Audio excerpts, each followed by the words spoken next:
이제 17장에서는 다윗이 참 어려움에 처하죠. 또 특별히 시므이 같은 사람 와가지고 피를 흘린 자여 가거라 가거라 하면서 그를 저주하고 감히 왕에게 돌을 던지는 그런 여인이 있는 것을, 그런 사람이 있는 것을 보고 또 왕에게 와서 이러쿵저러쿵 하면서 이제 왕을 힘들게 하고, 또 아이도벨이 참 당신의 아버지 후궁들과 함께 백주에 동침하라 그렇게 하면서 이 아버지를 완전히 욕보이는 그런 어처구니 없는 일을 당하게 하죠.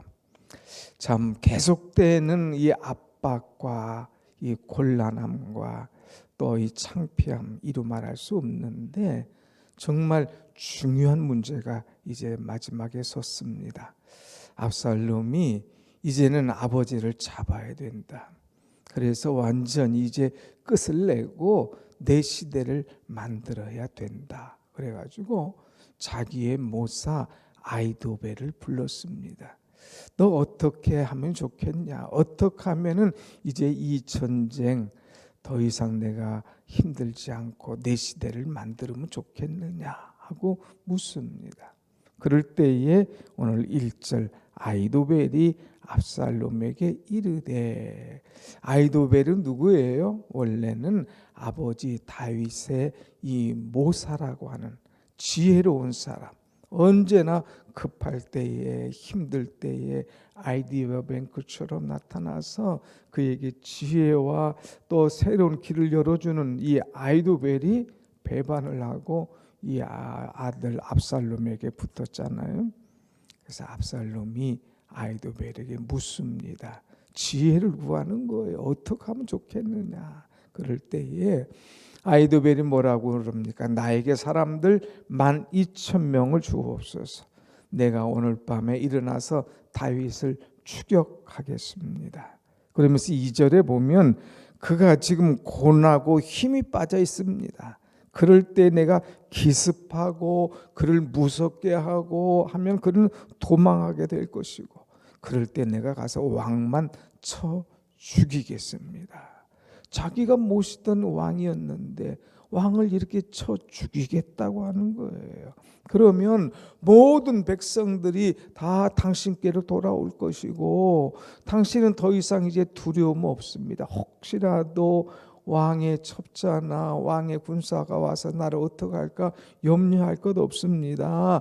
당신뿐만 아니라 모든 백성이 다 평안한 시대가 올 것입니다. 그러니까 나에게 군사 12,000명만 붙여주십시오 하고 이야기하죠. 그럴 때에 이제 왕도 끄떡할 뿐만 아니라 그 다음에 누가 있어요? 4절에 압살롬과 이스라엘 장로들이 다 그 말을 옳게 여기더라 그랬어요. 압살롬 그리고 어른들이 다 그 계략, 그 지혜, 그 전투 방법 이거 옳도다. 지금 다윗이 지쳐 있고 힘들 때에 12,000명 갑자기 가서 그를 공격해 버리면 꼼짝 못할 것이다 하는 이 박수를 쳐주면서 그를 응원하고 지지를 했습니다. 이럴 때 압살롬이 잠깐 한 사람 얘기를 더 들어보자. 이게 중요한 얘기니까 너 아이도벨도 말고 또 한 사람의 이야기를 들어보자 하고 듣는데 그 사람이 누구냐? 오늘 5절의 말씀 보면 압살롬이 이르되 아렉 사람 후세도 부르라. 우리가 이제 그의 말도 듣자 하니라 그랬어요. 이 후세라고 하는 사람은 우리가 지나가면서 제가 자세하게 말 안 했지요. 지금 드립니다. 이 후세라는 사람도 아주 모사예요. 모략군이에요. 그런데 이 사람은 압살롬에게 붙지를 않았어요. 다윗에게 딱 붙습니다. 그리고 다윗을 끝까지 따라갑니다. 저는 무슨 일이 있어도 왕을 지키겠습니다. 왕과 함께 하겠습니다. 그럴 때에 다윗이 그에게 뭐라고 했느냐? 야, 너가 나에게 지혜를 주어서 이제 이 모든 것을 이겨나가는 것, 이거 좋지만은 더 중요한 것이 있는데, 그것은 뭐냐? 아이도벨의 지혜, 아이도벨의 공격, 그것을 무산시키는 것이 더 중요해. 그러니까 나에게 있지 말고 내가 압살롬에게 들어가. 그리고 너도 아이도벨처럼 압살롬의 편이 되는 것처럼 해. 그래서 중요한 문제가 있을 때에 아이도벨의 지혜가 무산되도록 만들어. 그게 내가 할 일이야. 그래서 그를 보냅니다. 후사가 잘못하면 죽지 않습니까? 이거 다윗에게 충성맹세한 사람인데 너 나에게 와서 첩자 노릇해 죽을 수도 있지만, 그러나 이 후사는 끝까지 다윗에게 마음을 두었어요. 그리고 왕이 너의 의견은 어떠냐고 물을 때에 자기의 의견을 쭉 개진하는데, 먼저 그냥 막 당신 이렇게 하옵소서, 나에게 사람을 주옵소서, 이게 아니라 뭐라고 말합니까? 후세아가 압살롬에게 이르되 이번 아비도벨의 계략 그거 참 조금 저하고는 조금 생각이 다릅니다. 그래? 너 계략은 뭐냐? 물어볼 때에 8절에 뭐라고 그럽니까? 당신의 아버지 이제 그의 추종자들 그 농사꾼 아닙니다. 그 사람들은 용사입니다. 지금 아버지가 격분해 있는데 왕에 붙인 아버지 다윗은 전쟁에 익숙한 사람입니다.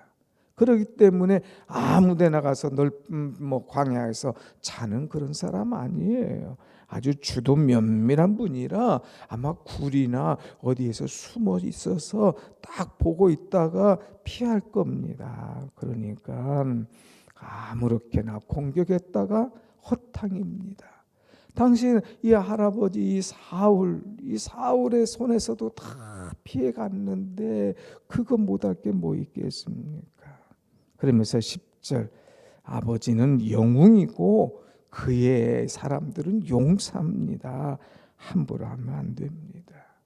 그러면서 두 번째, 나의 계략은 이렇습니다. 아버지는 지혜롭지만 나는 이렇게 계략을 세웠는데 이렇게 하면 틀림없습니다. 그래, 그게 뭐냐? 이제 더 이상 미적거리고 12,000명이 아닙니다. 저 북에서부터 남해까지 있는 군사를 다 모으십시오. 바닷가의 모래알처럼 엄청난 사람을 모아서 한 번에 공격합시다. 그래서 13절에 가서 보면 만일 그가 어느 성에 들어갔다 하면은 이제 온 이스라엘 우리 식구들이 나가서 밧줄을 딱 잡아가지고 그 성을 삥 둘러서 그것을 묶어다가 그냥 강에다가 딱 집어 던져 버립시다. 그러면 그가 있는 이 사람 심지어는 마을 하나 돌 하나 남김없이 완전히 끝나버릴 것입니다. 우리로 말하면 일망타진하자 이거예요. 한 번에 다 잡자 이거예요. 어디 숨었든지 이제 꼼짝 못하게 딱 포위했다가 막 밧줄을 그냥 완전히 감듯이 감아서 한 번에 끝나버리자. 그럴 때에 뭐라고 말합니까? 14절에 압살롬이 온 사람들에게 말하되 아렉사람 후세의 계략이 이세도벨의 계략보다 나으니라. 이제 나는 후세의 계략을 따르겠다 이렇게 결정을 하지요. 여러분 이 일이 있기까지 그냥 여기는 지나가지만 하나님 앞에 다윗이 기도하는 거예요. 쫓겨나가면서도 15장 31절에 가서 쭉 이제 지나갔지만 보면은 하나님이여 이제 원하건대 아이도벨의 모략을 어리석게 하옵소서. 아이도벨의 이 모략 엄청나게 뛰어난 모략가인데 하나님 그의 모략이 어리석게 하여 주옵소서 하고 기도하는 거예요. 또 우리가 엊그제 시편 3편 봤지만 여호와여 나의 대적이 어찌 그리 많은지요 나를 구원하소서 나를 도우소서 하나님 앞에 기도하는 거예요. 기도할 때 하나님께서 사람을 붙여주시는 거예요. 그리고 이 후세의 전략에 이 압살롬이 싹 말려 들어가도록 만들어 주시는 거지요.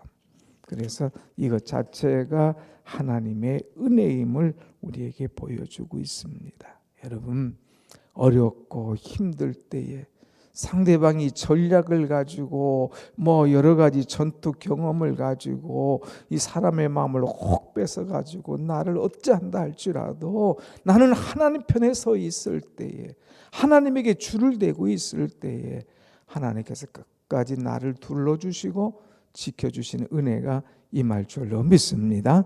아멘. 어제 봤잖아요. 이 시므이 사람들 여기저기 줄을 대지만 다윗은 끝까지 하나님께 줄을 댔어요. 자, 그래서 이제 15절 이하에는 이 후세가 이 전략을 얘기하고 쭉 그들과 함께 다 힘써서 공격을 하도록 만들고 그 다음에 사람을 찾습니다. 누구? 다윗의 사람 사독과 아비아달 제사장에게 말을 넣어줬어요. 이제 곧 우리가 공격할 거야. 그러니까 가서 다윗에게 이 성에 머물지 말고 이 광야에 있지 말고 빨리 요단을 건너가게 해. 그렇지 않으면 큰일 나. 그러니까 빨리 요단을 건너가게 하시오 해가지고 요단을 싹 건너가게 합니다. 자, 이런 모든 작전을 안 이 아비도셀이 뭐라고 말합니까? 아비도엘이 마지막에 이제 나는 끝났구나. 왕이 내 말을 안 듣고 후사의 말을 들어.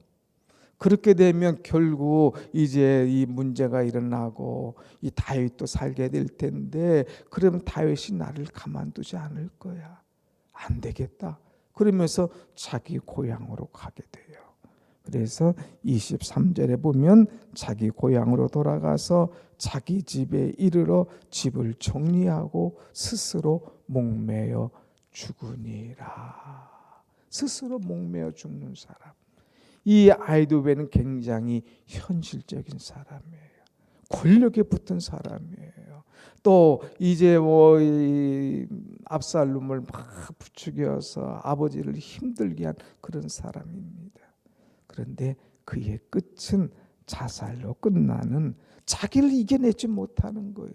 자기가 막 인정받으려고 하고 왕의 제일이라 하는 그런 박수를 받으려고 하는데, 다른 경쟁자가 있을 때 그것을 받아들이지 못하고 격분하고 가다 스스로 목매어 죽는 이 참 어리석은 사람의 끝인 것을 보게 되죠. 그러나 기도하는 사람 다윗에게는 하나님께서 필요할 때에 사람을 붙여주셔요. 기도할 때에 피할 길을 열어주셔요. 그래서 이제 다윗이 결국 요단을 건너가게 됐죠. 요단만 건너갈 뿐만 아니라 여러분 27절 이하를 쭉 보게 되면 뭐라고 그럽니까? 다윗이 마하나임에 이르렀을 때에 암몬족 속에 속한 랍바 사람 나하스의 아들 소비, 또 마길, 바르실레, 이 사람들이 와가지고 28절 보세요. 침상과 대야와 질그릇과 밀과 소리와 밀가루와 볶은 곡식과 콩과 팥과 볶은 녹두와 꿀과 버터와 양과 치즈를 가져다가 다윗과 그와 함께한 백성에게 먹게 하였으니, 이는 그들 생각에 백성이 들에서 시장하고 곤나고 목마르겠다 함이더라. 하나님께서는요, 이 다윗을 피할 길을 주시는 거예요. 또 후세를 통하여서 이제 생명을 살리고 인도하시는 거예요. 또 여기 생각지도 않은 이 아람스 암몬족 속을 통하여서 먹을 것, 또 입을 것, 또 쉴 것, 또 세수할 것, 모든 것들을 다 필요한 물품들을 제공해 주는 이런 모습을 보게 되죠. 여러분, 힘들고 어려울 때에 낙심하지 마세요. 지금의 현상만 보고 주저앉고 하나님 나를 버리셨나 이제 포기하지 마세요. 하나님은 기도하는 사람을 붙잡아 주셔요. 환난, 곤란을 통하여서 오히려 소망을 갖게 하고 기도하게 하시는 하나님이신 거예요. 그래서 후세를 통하여서 그를 보호하시고, 후세를 통하여서 그의 전략을 통하여서 압살롬을 이제 흔들게 하시고, 또 아이도벨을 죽게 하시고, 또 그들에게 길을 열어주시고, 사람을 통하여 먹을 것, 이제 충분히 쉴 것들을 주시는 이 하나님을 보게 됩니다. 여러분, 여기 보면 많잖아요. 밀가루, 볶음국식, 콩, 팥, 볶음육도, 꿀, 버터, 양치즈, 이 모든 것을 적어놓은 것은 뭘까요?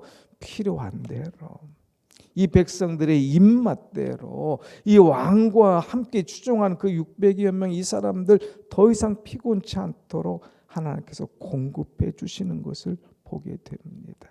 우린 출애굽기에서 봤잖아요. 그 이스라엘 백성들이 광야 생활할 때에 하나님께서 공급하시잖아요. 만나와 메추라기로 공급하시고, 물로 공급하시고, 어디 가든지 하나님께서 인도하시는 하나님.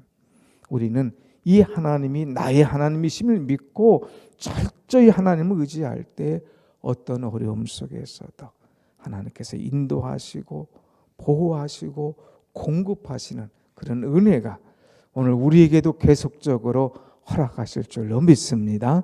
아멘. 기도하십시다.